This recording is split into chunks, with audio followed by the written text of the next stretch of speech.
qui est très capital pour notre vie. J'aimerais qu'on soit calme et qu'on puisse pendant 40 minutes écouter cette prédication qui va révolutionner ta vie, qui va changer beaucoup de choses en toi, qui va changer ta façon de voir les choses. Bien-aimé, tu es là ce matin. Dieu a permis que tu sois là pour que tu puisses écouter ces messages. Dieu est en train de te préparer parce qu'il veut t'amener quelque part. Amen. Hein?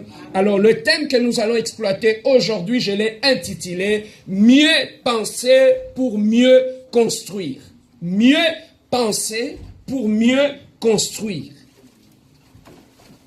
Mieux penser pour mieux construire.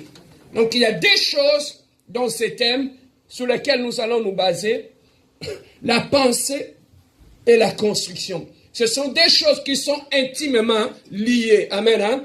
Bien penser pour bien construire. Amen. Hein? Alors, le contraire, ça veut tout simplement dire, lorsqu'on ne pense pas bien, on peut facilement détruire. Amen. Hein? Entre la pensée et la destruction, qu'est-ce qui vient avant? C'est d'abord la pensée. C'est d'abord la pensée. Une mauvaise pensée a comme conséquence la destruction. Amen. Hein? Une bonne pensée a comme conséquence la construction. Amen. Hein? Donc la destruction et la construction dans la vie d'un être humain dépend de ses pensées. Amen. Hein? Alors nous allons parler par rapport à nos pensées. Alors le thème, nous irons chercher notre texte dans le livre de Proverbes, chapitre 23, au verset 7. Proverbes, chapitre 23, au verset 7. Proverbes, chapitre 23, au verset 7. Je lis au nom de notre Seigneur Jésus-Christ. Amen. Car il est comme le pensée de son âme. Car il est comme le pensée de son âme, mange et bois, te dira-t-il. Car il est comme le pensée de son âme. Amen. Hein? Alors ici, Dieu, dans cette parole, Dieu est tout simplement en train de nous faire voir que l'homme, c'est d'abord ses pensées. Amen. Hein? Si tu veux très bien connaître l'être humain, tu veux bien connaître la personne qui est en face de toi, il faudrait d'abord connaître ses pensées. Amen. Hein?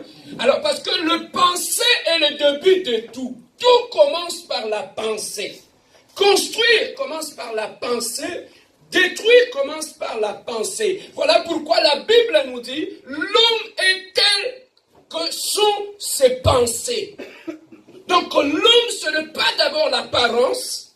L'homme, ce ne sont pas d'abord les paroles. L'homme, c'est d'abord ses propres pensées. Si tu veux savoir qui tu es, observe d'abord tes pensées. Parce que ce sont tes pensées qui vont définir ta personne. Amen. Hein?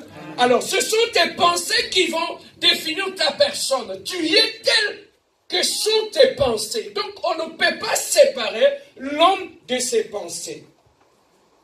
Bien-aimé, lorsque Dieu avait créé l'homme, l'homme est un être tripartite. Dans l'homme, il y a le corps. Dans l'homme, il y a l'âme. Dans l'homme, il y a l'esprit. Les trois dimensions de l'être humain.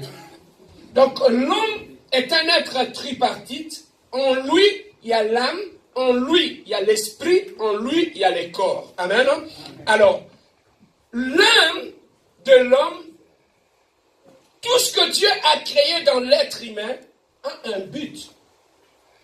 Dans l'homme, Dieu a mis une âme. Dans l'homme, Dieu a mis l'esprit. Dans l'homme, Dieu a mis le corps. Alors, dans l'âme, nous trouvons le siège de nos émotions.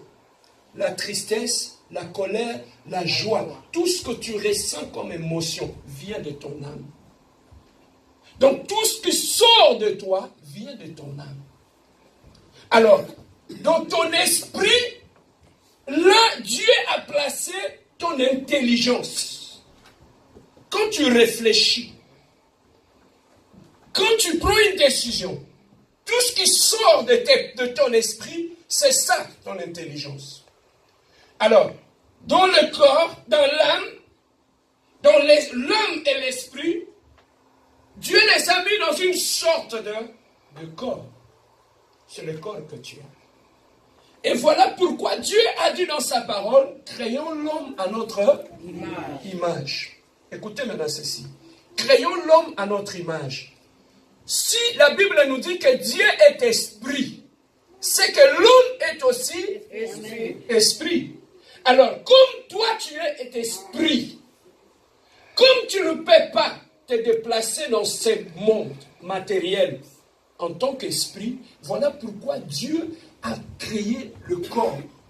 Et il a pris ton esprit, il a placé dans le corps, comme l'enveloppe, afin que tu puisses marcher, parler et fonctionner dans cette nature. C'est comme lorsque les astronautes ils vont à la Lune.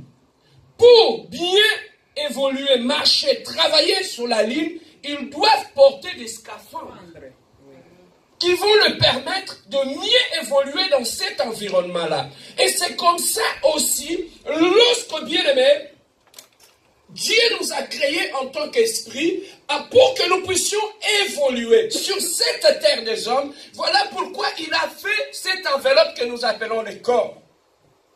Alors, dans ce corps, il y a ton esprit et là-dedans. Maintenant, les oreilles, les yeux, la bouche, c'est comme lorsque nous sommes dans ce local. Si nous voulons voir dehors, lorsque nous regardons au travers le mur, nous ne verrons rien.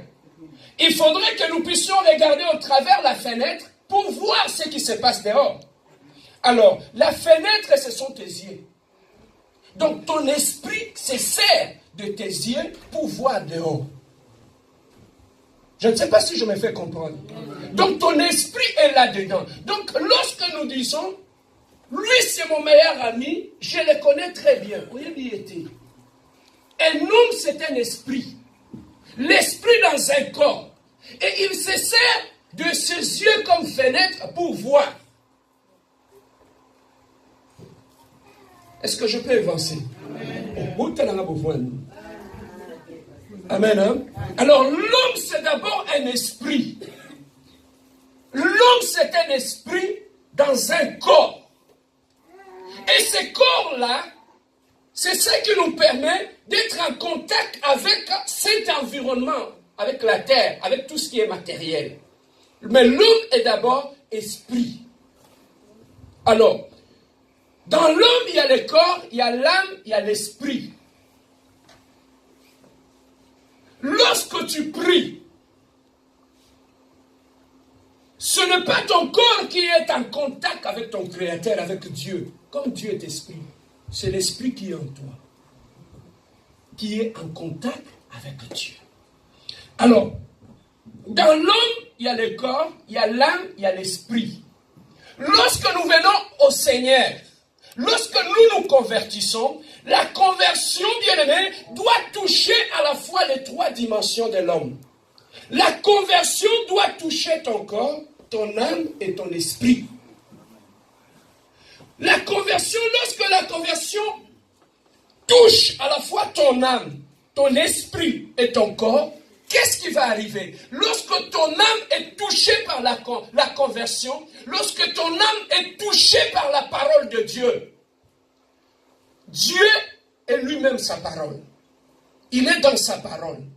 Lorsque ton esprit reçoit la parole, il reçoit Dieu. Et cette parole, lorsqu'elle vient en toi, il transforme d'abord ton âme. Il transforme tes émotions.